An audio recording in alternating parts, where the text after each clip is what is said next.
Hi, everyone. I'm Jingyi Wang from Zhejiang University.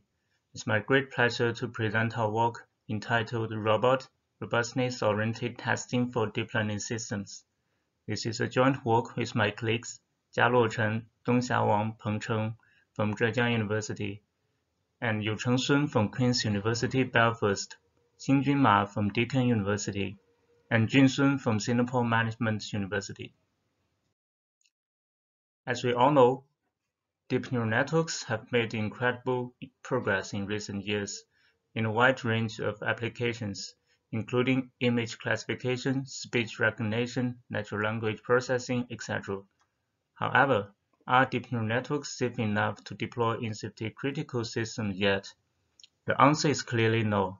In fact, we have witnessed many severe accidents in the self-driving market, most of which are caused by the lack of robustness of the deep learning module in the system.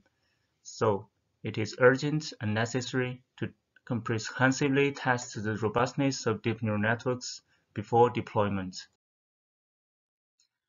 However, traditional program coverage metrics like branch coverage or statement coverage are hardly sufficient or effective for testing deep neural networks, as the decision logic of deep neural networks is hidden in a huge number of parameters in the model.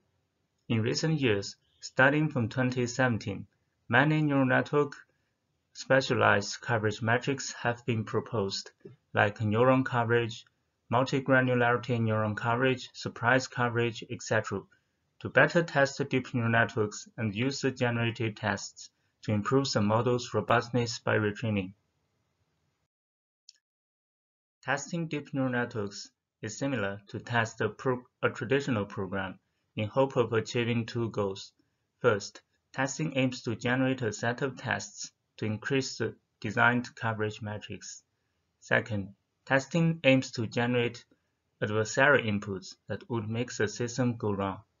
Up to now, there's a lot of work on test case generation techniques, which are mostly designed for generating tests to improve neuron coverage metrics. Unfortunately, several recent studies have found that neuron coverage metrics are not well correlated with model robustness, which means that existing testing methods might not be that useful to improve the model's robustness. This motivates us to explore the question, how can we design testing metrics for deep neural networks which are strongly correlated with model robustness? Our solution is RobOT, which is short for Robustness-Oriented Testing. The core of RobOT is a set of novel lightweight metrics, which are strongly correlated with model robustness, and respectively, a set of fuzzing strategies to automatically generate high-quality tests, specially designed for improving model robustness. RobOT is iterative, that is, RobOT will continuously generate high-quality tests in each iteration to improve the model robustness until it reaches the user's robustness requirement. RobOT bridges the gap between testing and retraining by generating the most useful tests to improve robustness in retraining. The intuition behind RobOT is quite simple. That is, a test case which induces a higher loss is a stronger adversarial example and consequently more helpful in retraining a robust model. This figure shows the loss landscape around the test set.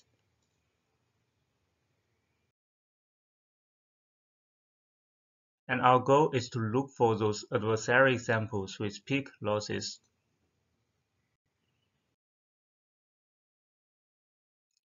By retraining on these tests, we lower down the peak most and results in a flatter loss landscape which corresponds to a more robust model. To that end, we designed two levels of testing metrics based on the loss of the tests.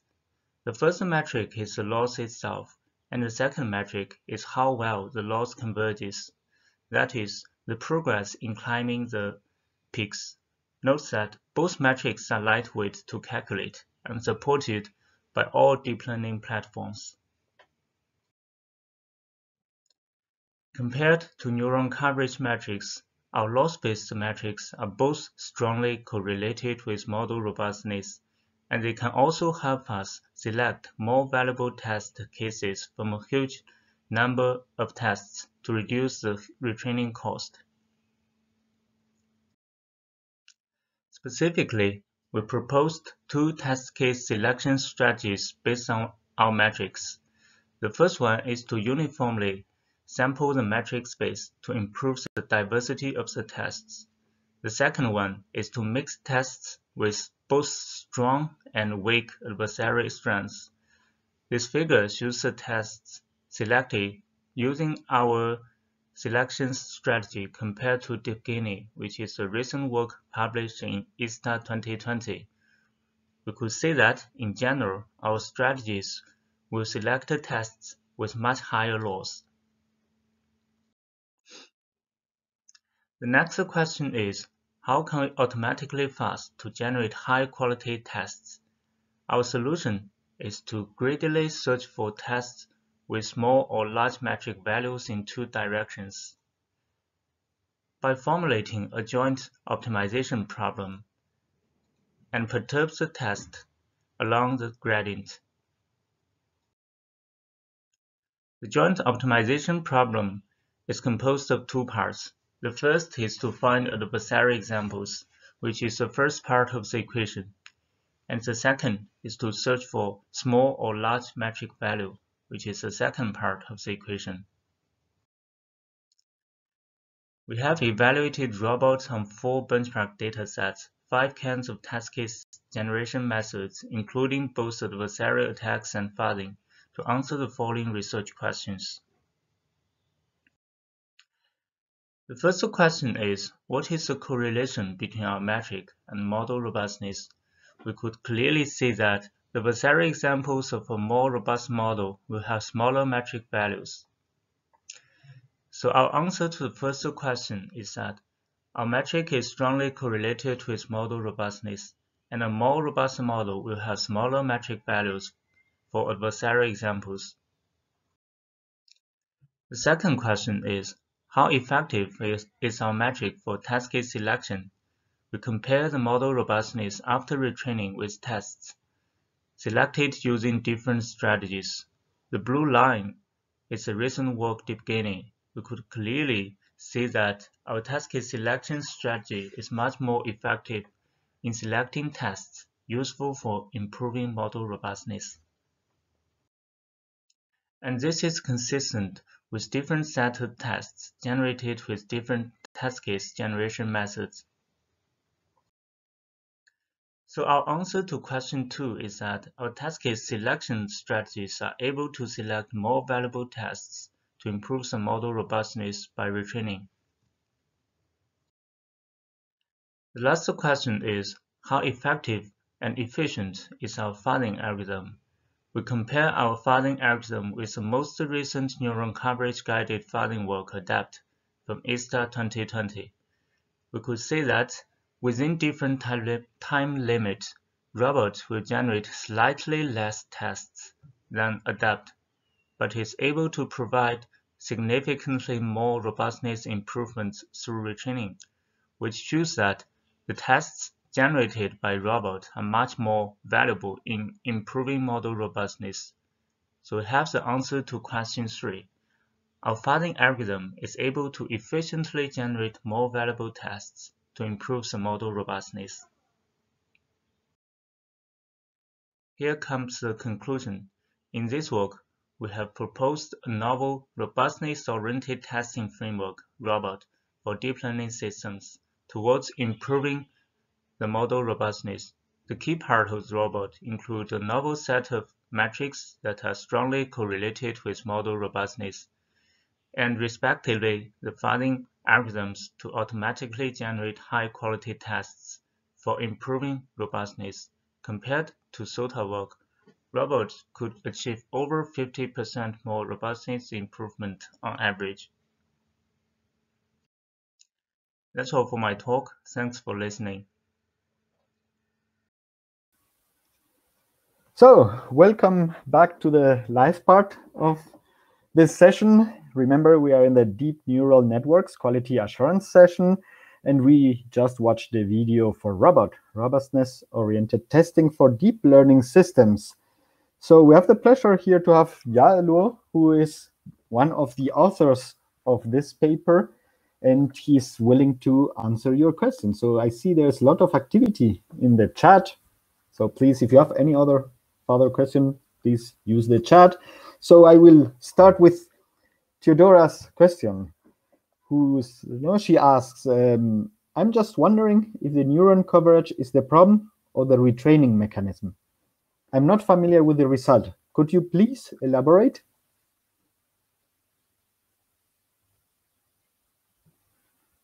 In this paper, we propose a novel lightweight matrix that based directly on the loss.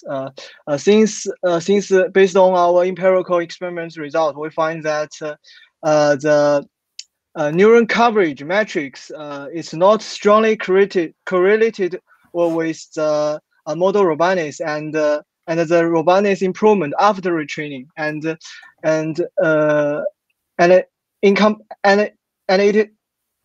from neuron coverage metrics, it is really costly to calculate it. Yes, but the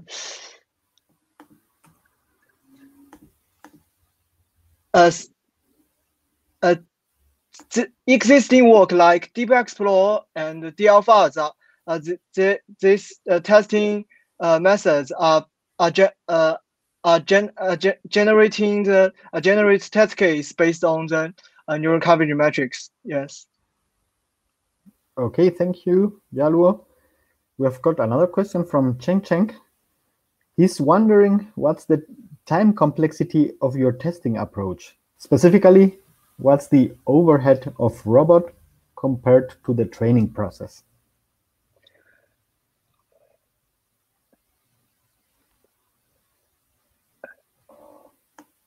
Okay, we did a comparison with adapt. The paper is at ESTA 20. Okay, this is adapt is state of the art, which could achieve the highest neuron coverage yet. We compared our method with adapt and in the same time period we could generate a set of test case which is the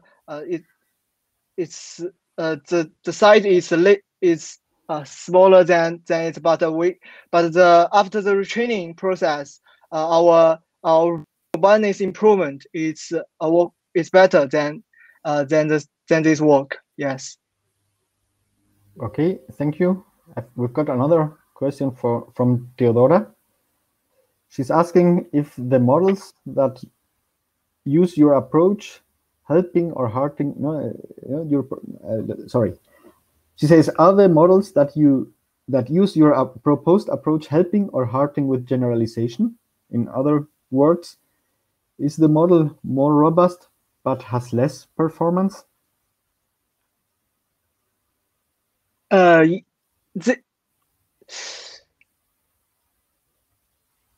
Yes, robustness and the performance. I think the robustness and model performance cannot always be improved simultaneously. Since there is several works in the several works show that like adversarial training and something like that when we improve the model robustness, the performance would inevitably decreased in to some extent, and testing it's a good. We use testing to continuously generate testing case to enhance the model's robustness more efficiently. Compared to adversarial training, our method could maintain the performance and without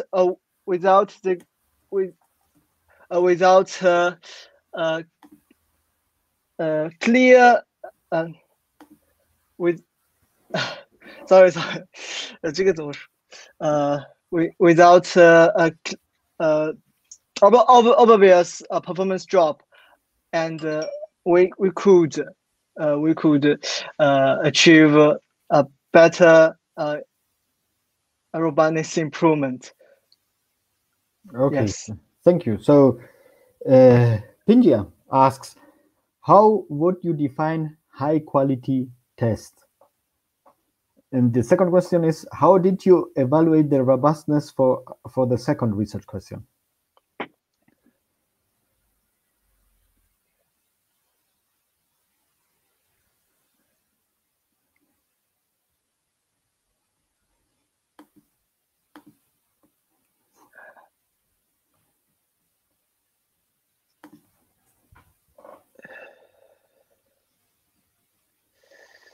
Let me check the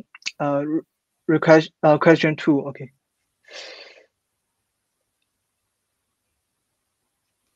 Okay. We do the experiments by comparing our proposed metrics FOL and the state-of-art work DeepGini. We firstly generate a set of adversary examples using in state-of-the-art the adversary attacks like FGSM and PGD. Then we set a fixed number that we need to choose a high quality test case from this set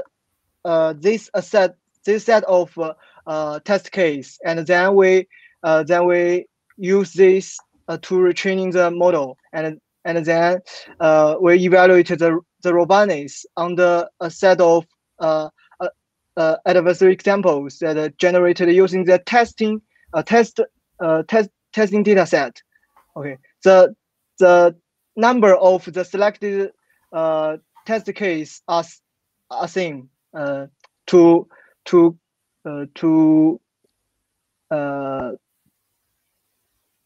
do fair comparison. Okay. Okay, thank you. So we have got another question from Yingyue. So what he says is you have listed 4 attack types in your evaluation. So he's asking what the difference and similarities are of these attacks. Basically, what he wants to know is whether your approach can be generalized to other types of attacks.